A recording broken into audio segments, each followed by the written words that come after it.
Hi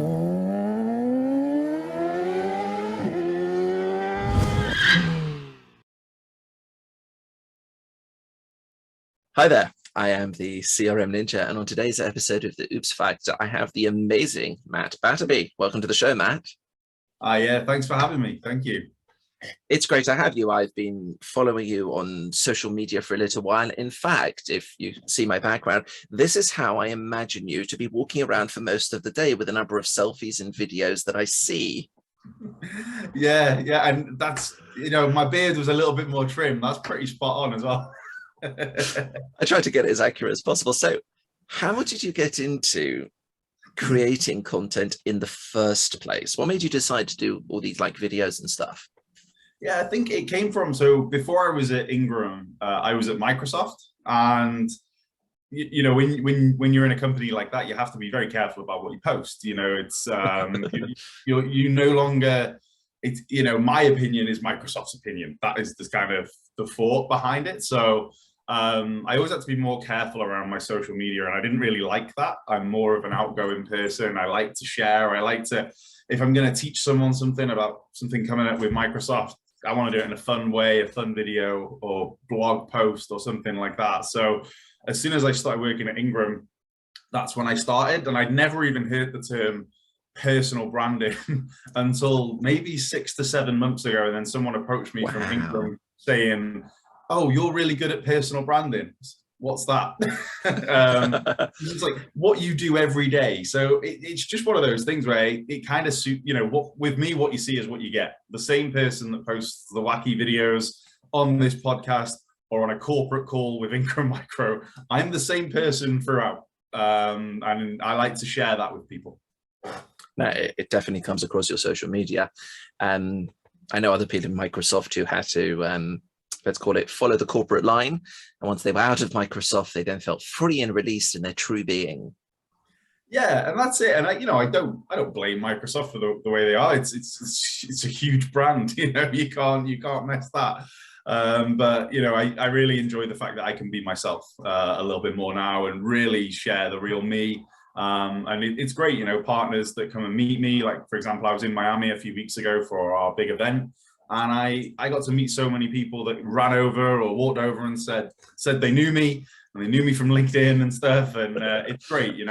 My voice had gone by the end of the week. I'd networked with so many people. So it's really helped from that aspect as well. And I think it kind of all happened, around the time of, I don't want to bring up the dreaded COVID, but around that time where I couldn't get out and see people. That was sort of 5-6 months after I joined Ingram. So then all of a sudden I can't go out to meet people. They can't meet the real me. So I'll just share it on LinkedIn, and I've just kept it up, even though now we're back at live events, back in partner meetings.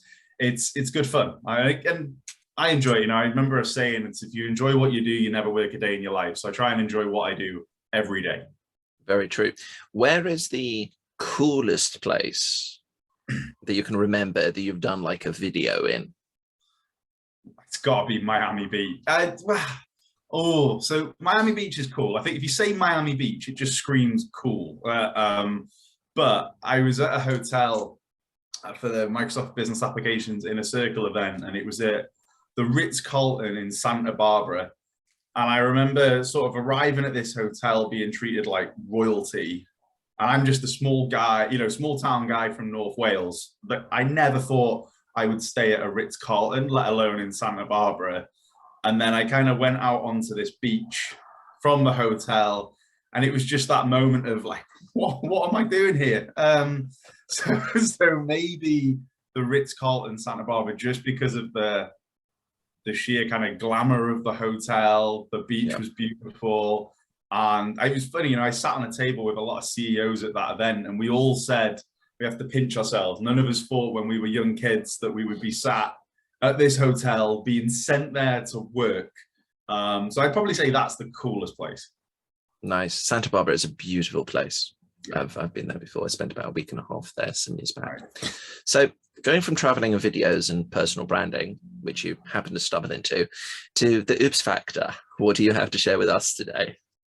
I think in terms of my big oops, in where something's gone wrong, and I've kind of had to, just to get through it was, so when I was younger, I always thought I was either going to work in the fitness industry or in the army. That was, and the army came from, I had a cousin that was in the army, and I just looked up to him. He did 2 tours of Afghanistan. He was like a hero to me. Wow. Like, you know, when he came home, I always wanted to kind of follow in his footsteps as well. So did the fitness industry, became a gym instructor. It just wasn't for me. I enjoyed the coaching part and the motivational part, which is probably why I'm good at that side of things in my job now. It's just less sweaty. So, True. you know, I mean, I'm a good coach and motivator in what I do. I get to do it sat down. So I went into the army, and I did about, it was about 6 months of the training, and I was going into the Welsh Guards. Okay, good unit that is. Yeah, so I was like halfway through, and then I was on exercise, and you know, full kit, little rabbit hole, foot goes in, I go over, sprain my ankle quite bad. So then I ended up leaving, and I gave myself, so that's like the biggest oops, because I came out and I was given, I think it was 6 months, and then I could reapply and start again.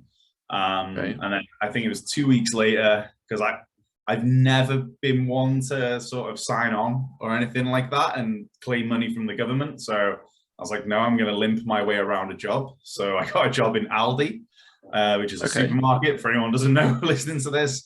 And I was limping around a supermarket 2 weeks later, stacking shelves.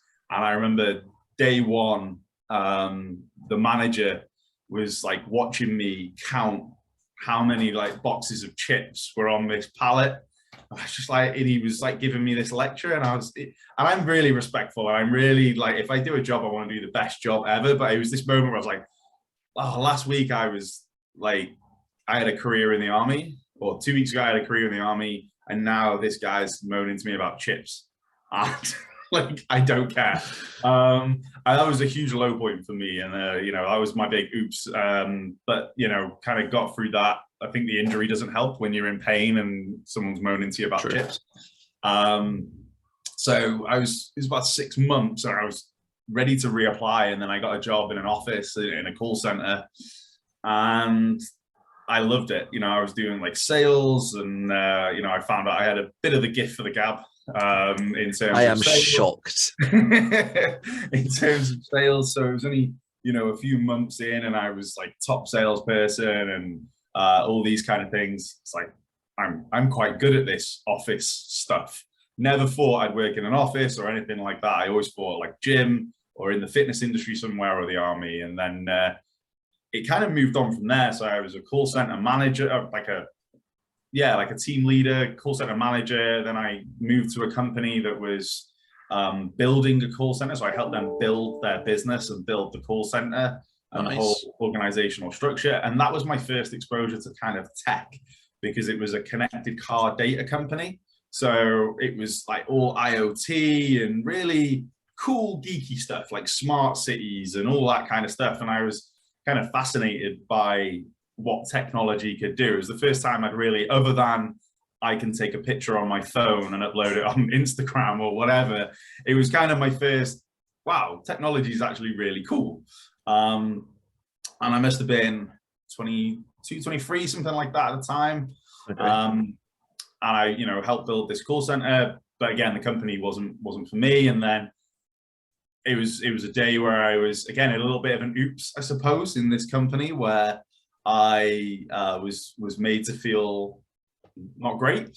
I just happened to stumble across a job at Microsoft, and that was the day that I applied. And, so going from call center setting up exposure technology to one of the largest tech companies in the world. Yeah, it was a crazy, and I'm not going to lie, when I applied for the role, I didn't know it was with Microsoft. I read the job description, knew it was with Microsoft technology, but thought maybe, you know, it was with a partner or something. You know, I didn't realize, no, I was a contractor for Microsoft.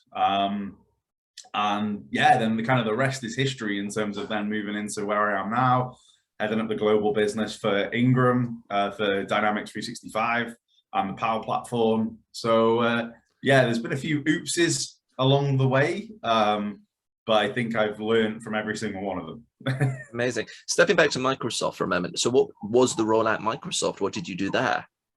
So it started out, we were called the SureStep team, and it was essentially working with indirect providers, the distributors. So working with Ingram, where I work now, working with the likes of Tech Data, Wirehive, Inti, Geocom, quite a few indirect providers.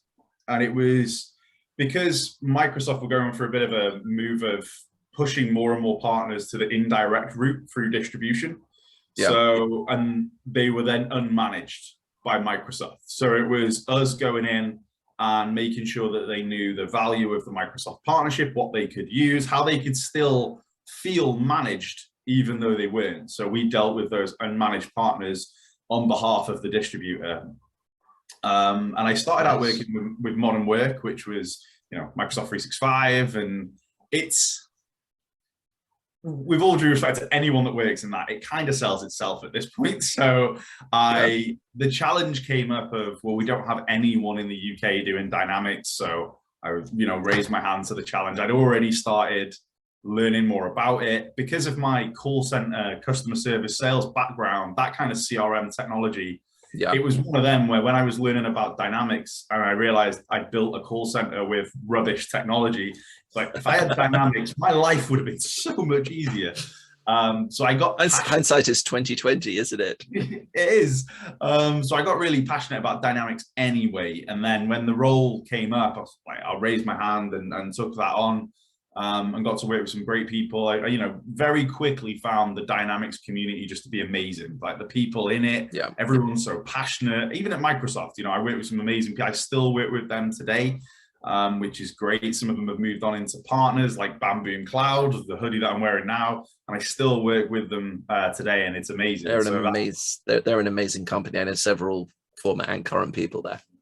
Yeah, they are amazing. I get on really well with the leadership team there at Bamboo. They are phenomenal. And they were some of the first people that I met, like Vicky and Brett, the owners. And, you know, I worked alongside Rob Pope when he was at Microsoft. He's now at Bamboo Cloud. And I was, you know, it was great. I felt like I was able to add a lot of value very quickly because nobody was doing that before me in terms of the SureStep space, which was great. I got to put my own stamp on it, almost make the role my own, and that's what led to me moving on to Ingram, which was great. So again, a huge oops that led to something so good. Amazing. And what made you decide at that point to leave Microsoft and go into Partnerland? Because it's sort of stepping over that invisible barrier. Yeah. So I mean, I was on an 18-month contract anyway, so there's no guarantee of a role at the end. It's funny, after again, hindsight is 2020, but well, after I'd handed in my notice, my resignation, someone said, "Well, why didn't you say you were thinking of leaving? We'd have given you a job." I said, "Oh, it's fine. I've already accepted my role at Ingram."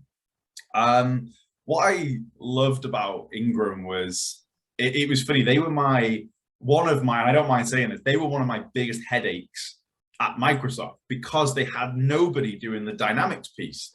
So when I saw that role, it was kind of, oh, I could do that.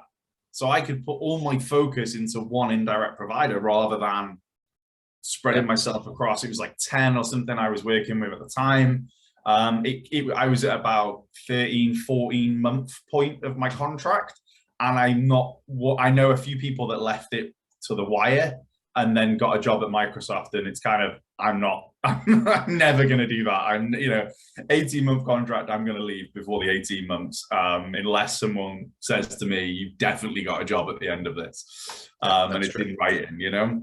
So, you know, I kind of, what I always loved about Ingram was the people. I really enjoyed working with the people, just nobody was focused on Dynamics. So it was kind of my biggest headache, but I enjoyed going there just to see the people.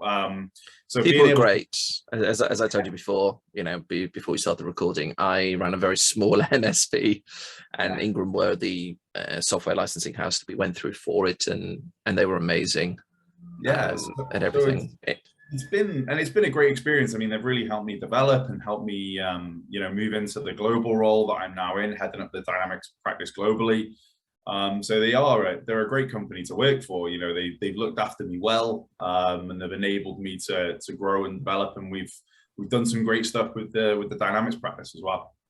Indeed, indeed. Well, amazing stuff. So my last question to you really is, if you look at your history for it, and obviously, you know, career direction and stuff, would you suggest, it's going to be a $64,000 question, or pound, because we're in the UK, right? Would you recommend or suggest to people that they actually do a stint within Microsoft, either as a full-time employee or as a contractor, in order to see things from the other side? I definitely think it helps 100%. I'm glad I went about it the way I did. Okay. I don't think, you know, sometimes I think you look at a CV and you see they've worked at Microsoft and you might think, oh, that's the almighty, they must be amazing. I don't think it's good for that. You know, I think there might be, you know, you could spend 15 years at Microsoft.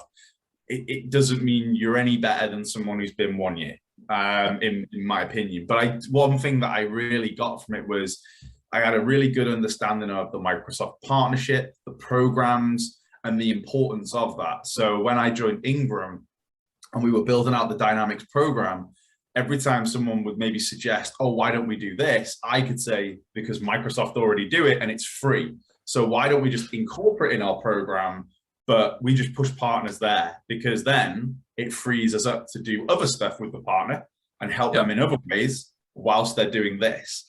So I think, you know, there's amazing resources out there, programs like ISV Connect, the Cloud Enablement Desk. There's data that partners can use to access unlocked opportunity in their insights dashboard, all these things that if I went straight into Ingram and started working there, I wouldn't know about.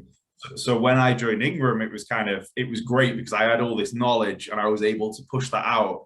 And then all of a sudden it was kind of, okay, the US don't know about this, so I need to go and work with those guys. And I think that's what's helped me develop into such a bigger role because of my knowledge of the Microsoft programs. And it's one of them, I think, you know, an 18-month contract you can, and the good thing is, even though now the programs are evolving and even, you know, the MPN won't exist, it's going to be the Microsoft Cloud Partner Program, not the Microsoft Partner Network. But because I know the importance of it and the program, I will continue to learn everything about that program. So I know what our partners can tap into. So, you know, even though now my knowledge then is out of date, it's fine because I'll just keep up to date with all the knowledge now to continue to enable partners. So I definitely think it's worth having that, because again, you know, every indirect provider is the same. You know, you go to Tech Data and they are so focused on what they can do that they don't think about what's already there. And I think that's what I was able to do for Ingram. They're very important. Why try and reinvent the wheel when you can just use a wheel that's already there? So exactly, there's so much cool free stuff that's available. And I've been to events all over the world and presented, and I've got a typical 2 slides where I sometimes do it as a demo, and I kind of just go, have you seen this website? Raise your hand, and maybe 2 people in an audience will raise their hand, and it tells me that this sort of content's still not out there, you know. So I'm trying to do it on LinkedIn, I'm trying to do it on Twitter, and I try and do it at events, but there's still this lacking knowledge of the Microsoft partnership, and some of that you could you know, contribute to Microsoft. It's just all over the place sometimes. Like there's bits of information here and on different websites and stuff, and partners can't keep up. But I think that's where we can come in and really help them see the value. Well, definitely, there's a massive value add there. Well, Matt, thank you so much for coming on the show. Really appreciate it. Yeah, no problem. Thank you for having me. And anytime you want me again, feel free to ask. Definitely. Viewers, we hope that you've enjoyed this episode. Feel free to check out the rest of the Ooze Factor playlist, subscribe to the channel, and take a look at the blog. And if you would like to come on, hit the link somewhere in the description below, put in your details, and I'll reach out. But above all, have an amazing day.